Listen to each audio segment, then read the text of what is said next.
Hey guys, what's going on? I'm Poppin. Welcome to my first top 10 video. Now, I haven't done a top 10 video in so long, and today I'm going to do it. So in today's video, I'm going to be doing a top 10 video of what are my favorite horror flicks from the 1990s, or as I like to call it, the Renaissance decade.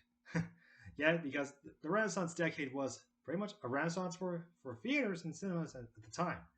So what better way is to celebrate all this with a top 10 list of what are my favorites from that decade, aka the decade of yours truly being born. So we're going to start this top 10 list with number 10, John Waters' classic Serial Mom. Okay, number 10, Serial Mom. Now this is a black comedy slasher film by John Waters, released in 1984. The movie is a cult classic, but despite being a flop at the box office, it's a pretty classic, cult classic, much like with all of John Waters' other films. Now, the movie has a very good ensemble cast, including, but not limited, including Kathleen Turner, Ricky Lake, Sam Morrison, and Matthew Lillard. Yes, Matthew Lillard. He is actually in this movie. Remember, this was before 2 years. He would go on to play Stu Macher, as well as playing Shaggy, and recently last year William Afton. So yeah, you could. So I guess you could thank John Waters for helping Matthew Lillard's career with this movie. So Serial Mom is definitely one of my go-to movies for Mother's Day, and it actually fits very well for Mother's Day, to be honest. Okay, next up is number 9. Number 9 is Frankenhooker from 1990. Now, what is this movie, you may question me? Well, it's a movie directed by Frank Henenlotter, the guy who helmed the Basket Case trilogy from 1982 to the 90s. So this is the first movie by him I'll ever have in the collection. It's crazy, it's silly, and it's wacky. I mean, you can kind of think of it like Bride of Frankenstein, but the bride is a weird person that you find in the city. So, despite being weird, I actually love it because I love weird stuff in movies. If you catch my drift. So, needless to say, Frankenhooker is one of my all-time favorite. Frankenhooker is suddenly a favorite I actually love. So, it has a very good cast, and yeah, I would actually pick this as my go-to movie. Well, Frankenstein movie, in fact. If anyone wants to question me that. Okay, next up is number 8. Number 8, Arachnophobia. Now, this is the first movie by Hollywood Pictures, an old subdivision of the Walt Disney Company, and marked the directorial debut of Frank Marshall. Yes, Frank Marshall, who was part of who was a key figure if who was a key member of forming Amblin Entertainment along with Steven Spielberg and Kathleen Kennedy. Yes, that Kathleen Kennedy, who would ultimately become the CEO of Lucasfilms. So it's no stranger that Steven Spielberg is an executive producer of this film, and the movie is somehow a cult classic. It's PG-13 and it involves spiders. So yeah, a movie with spiders, and it has a very good, crazy cast, including Jeff Daniels and John Goodman, in which he delivers one of the best lines in the movie: "Rock and roll." So Arachnophobia is ahead of its time, and it's a classic of the early 90s. Well, it's even what made Hollywood Pictures very big throughout the 90s, up until its closure in 2007, in which I'll get to the 2000s one day if there's enough interest. So that pretty much wraps up picks 10, 9, and 8. Next up is 7, 6, and next up are 7 and 6. And they are. Okay, taking number 7 is The Blair Witch Project. Now, I honestly love The Blair Witch Project. It came out in the same year as yours truly was born. Now, this is a very good independent film ahead of its time, distributed by Artisan Entertainment, although nowadays it's Lionsgate. And the Blair Witch Project really hold up well. A very well ensemble cast of 3 actors, although one of them retired and the other would actually go on, that being Joshua Leonard. Fun fact: Leonard also had a cameo in Hatchet. but I'm not going to get into the 2000s. The Blair Witch follows a group of follows three college film students that ultimately get lost in the woods while documenting or making a documentary on the Blair Witch and ultimately it has one of the best memorable iconic scenes, and it's actually what made it a classic. And ultimately it spawned two sequels, but sequels, that's a different story. However, Blair Witch is also one of Lionsgate's well-known IPs next to Saw. Okay, and thus that's pretty much movie 7. Next up is pick number 6, The Sixth Sense, released in the same year as the Blair Witch Project, and one of the best films directed by M. Night Shyamalan. It has a very good ensemble cast, including Bruce Willis, who would later work with Shyamalan again with his Israel 177 trilogy, and many known actors, including Toni Collette, who would go on to be in other films like Ruby Gillman, and she would also appear in 2 other horror films, those being Krampus and Hereditary. And of course, playing the kid is Haley Joel Osment. Yes, Haley Joel Osment, the actor who would later go on to voice Sora in the Kingdom Hearts franchise. It's crazy that not only he's a great voice actor, but he can also act in movies. Hence why he was also in Kevin Smith's movie Tusk in 2014, 15 years after this movie. So, needless to say, The Sixth Sense is really ahead of its time. It became one of the most highest grossing movies throughout 1999, along with other movies like The Mummy, and of course, like The Mummy, Tarzan, and Star Wars Episode 1, The Phantom Menace. So The Sixth Sense was really ahead of its time. So that's picks 7 and 6. Now it's down to the last 5. Okay, taking number 5 is The Frighteners, starring Michael J. Fox, well known as Marty McFly from Back to the Future, and directed by Peter Jackson. Yes, the Peter Jackson, the man who helmed the Lord of the Rings trilogy. So it's no surprise that before he went on to create Middle Earth in the 2000s, he started with movies like this. Now, released in 1996, just 4 years after his other film, Brain Dead / Dead Alive, the gory comedy zombie movie from New Zealand.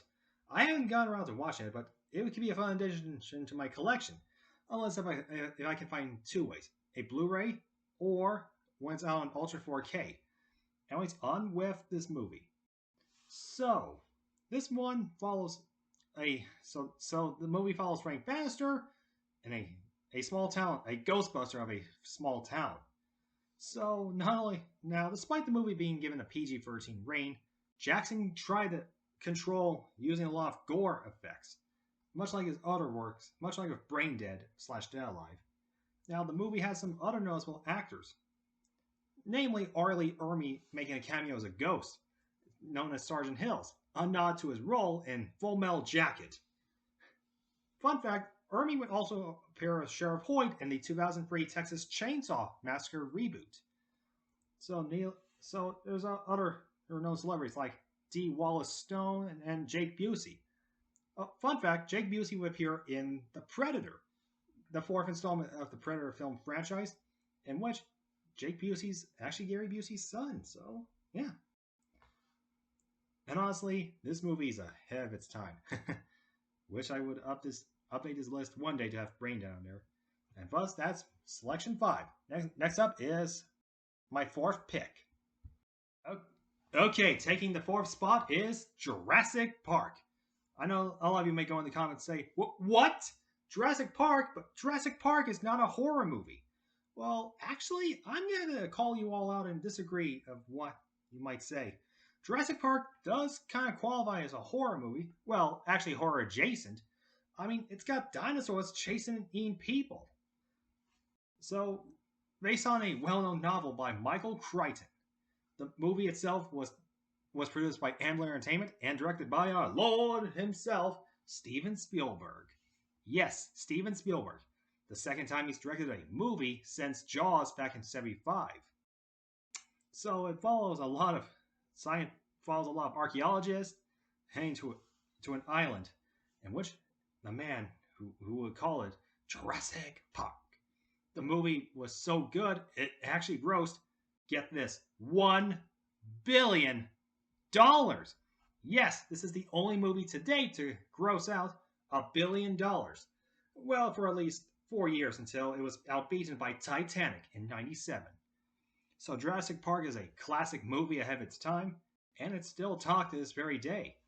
It even spawned a bunch of sequels, namely Lost World, Free World, Fallen Kingdom, and Dominion. Now, there's going to be a new film in the works, so I'm kind of mixed towards it, but I might give it a try one day. So Jurassic Park is a classic in the '90s. Now we go to the top three. The top three to cap it off. Okay, taking spot 3 is Candyman, the 1992 classic, based on the book, based on the story, The Forbidden by Clive Barker. Little fun fact, Barker has also written The Hellbound Heart, which is also the basis for Hellraiser. So yeah, Barker created both the Hellraiser franchise and the Candyman franchise. The movie itself gave us one of the best iconic villains, played by the one and only Tony Todd. Yes, the Tony Todd. Tony Todd would actually would go on to reprise the role in the later two sequels in the '90s, and making a little cameo in the recent new film 3 years ago. So it's really ahead of its time. I mean, yeah, people say it's not a slasher film, but it is an old-timer classic. So yeah, based on the old urban legend, like saying his name 3 times. Wait, is it 3 or 4? Is it 3 or 5 times in the mirror? So yeah, the movie's a classic and it's ahead of its time. And Tony Todd himself became an icon, author of all the others: Kane Hodder, Robert Englund, Nick Castle, Tobin Bell, you name it. And honestly, Candyman really stands out for the test of time, even after over 20 years. Which is bad and crazy. Which is bad, insane, crazy. So I consider Candyman to be an all-time favorite in the third pick. Next up is The Silence of the Lambs, the second film based on the book by Thomas Harris. So, Silence of the Lambs is a classic film, and this may surprise everyone, and which everyone may know this, but Silence of the Lambs is the only one in the genre to date to win the big one. That's right, Best Picture. And you could say it really made Anthony Hopkins a well-known actor to this day, because he delivered the role of Hannibal Lecter very well, even going on in both Hannibal and Red Dragon, and one of the best lines of all, with some fava beans and a nice Chianti. Okay, enough of that. Now, time for the number one pick. Number 1, Scream. And yeah, I know I've been talking about Scream so much, but I want to make this clear. Prior to 1996, slashers were all the rage throughout the '80s. Well, early '80s, in fact. But by the time fatigue hit in '84 after A Nightmare on Elm Street, yeah, slashers were starting to become less and less recognized. However, there were some serious movies coming out at the time, but then came trouble in the '90s. Slashers were struggling throughout the early to mid '90s. Hell, some movies and franchises went straight to direct-to-video territory. And that's exactly what happened with Children of the Corn in '95. I mean, don't blame me. I mean, take a look at Full Moon. They're doing a good job with their movies on the home media market to this day. So enter Scream. Scream is what brought slashers back, even starting a second generation. So, thanks to Scream's impact, it gave us a lot of self-aware meta commentary, basically reflecting our world to their world. And you can all thank Kevin Williamson for bringing slashers back from the dead, or from their supposed deathbeds. So without Scream, then slashers would basically be dead already. Well, that is until 2006. But still, Scream is hip, it's funny, it's great. So, Scream was a big success on December 20th, 1996, and boom, the Scream craze began. It would be followed a year later with a sequel alongside I Know What You Did Last Summer, and yeah, up until 2001, there were a lot of Scream impersonators and copycats, namely, or those influenced by Scream. And aside from the already mentioned Last Summer, there's also Urban Legend, The Faculty, Idle Hands, Cherry Falls. Hell, even Valentine, why not? So needless to say, Scream is my all-time favorite, number one favorite from the 90s. And thus concludes this first top 10 video of my first top 10 video. So what do you guys think of this top 10 video? Do you like do you like my top 10 favorites? Let me know in the comments below if I would like to do another one in the future. So you all know the drill. Subscribe if you haven't already. Give this video a thumbs up if you like it, and I'll see y'all next time. Bye everyone. Stay poppin', you guys. Stay poppin'. Peace.